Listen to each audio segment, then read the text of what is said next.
Chapter 14. That night, as Stanley lay on his scratchy and smelly cot, he tried to figure out what he could have done differently, but there was nothing he could do. For once in his unlucky life, he was in the right place and at the right time, and it still didn't help him. You got it? He asked X-Ray the next morning at breakfast.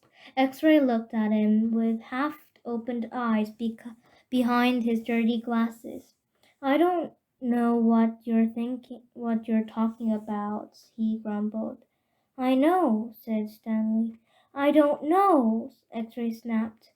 So just leave me alone, okay? I don't want to talk to you. Stanley didn't say another word. Mr. Stanley marched the boys out to the lake, chewing sunflower seeds along the way and spitting out the shells. He scraps the ground with his foot heel to mark where each boy was supposed to dig.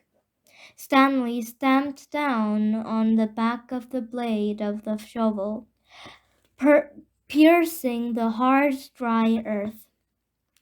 He couldn't figure out why X-Ray snapped at him if he wasn't going to produce the tube. Why did he make Stanley give it to him? Was he just going to keep it? The tube was gold in color, but Stanley didn't think it was real gold. The water truck came a little after sunrise. Little after sunrise, Stanley finished his last drop of water and stepped out of his hole. At this time of today, Stanley sometimes could see some distant hills or mountains on this other side of the lake. They were only visible for a short while and would soon disappear behind the haze of heat and dirt. The truck stopped and the dust clouds drift past it. X-Ray took his place at the front of the line. Mr. Pendanski filled his canteen. Thanks, Mom, said X-Ray said. He didn't mention the tube. Mr. Pendanski filled all the canteens, then climbed back into the cab of the picking up. He still had to bring water to Group E. Stanley could see them digging about 200 yards away. Mr. Pendanski! X-Ray shouted from his hole. Wait, Mr. Pendanski! I think I might have found something. The boys all followed Mr. Pendanski as he walked over to X-Ray's hole. Stanley could see the gold tube sticking out of some dirt on the end of X-Ray's shovel. Mr. Pendanski exclaimed it and took a long look at its flat bottom. I think the warden is going to like this. Does X-Ray get the day off? Asked Squid. Just keep digging until someone says otherwise, Mr. Pendanski said. Then he smiled. But if I were you, Rex, I wouldn't dig so hard. I wouldn't dig so hard. Stanley watched the clouds of dust move across the lake to the cabin beneath the trees. The boys in Group E were just going to have to wait.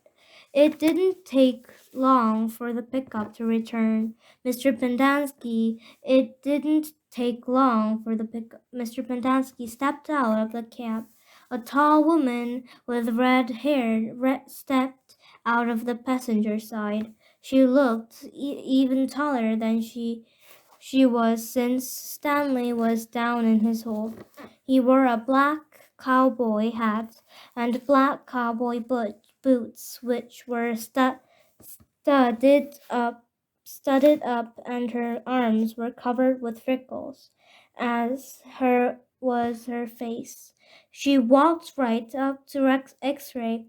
This where you found it? Yes, ma'am. Your good work will be rewarded. She turned to Mr. Pendanski. Drive X-ray back to camp. Let him take a double shower and give him some clean clothes. But first, I want you to feel everyone's canteen. I just feel them a little while ago, said Mr. Pendanski. The warden stared hard at him. Excuse me, she said. Her voice was soft. I had just filled them when Rex. Excuse me, said the warden said again. Did I ask you when you last feel them? No, but it's just excuse me. Mr. Pendanski stopped talking. The warden wiggled her fingers for him to come to her. It's hot, and it's only going to get hotter, she said. Now, these fine boys have been working hard. Don't you think it might be possible that they might have taken a drink since you lost feel their canteens? Mr. Pendanski said nothing. The warden suddenly turned to Stanley. Caveman, will you come here, please? Stanley was surprised she knew his name. He had never seen her while she stepped out of the truck. Until she stepped out of the truck. He didn't even know the warden was a woman. He nervously went towards her. Mr. Pendanski and I have been having a discussion. Have you taken a drink since Mr. Pendanski last filled your canteen? Stanley didn't want to cause any trouble for Mr. Pendanski. I still got plenty left. Excuse me, he stopped. Yeah, I drank some. Thank you. May I see your canteen, please? Stanley handed it to her. Her fingernails were painted dark red. She gently shook the canteen, letting the water swish inside the plastic container.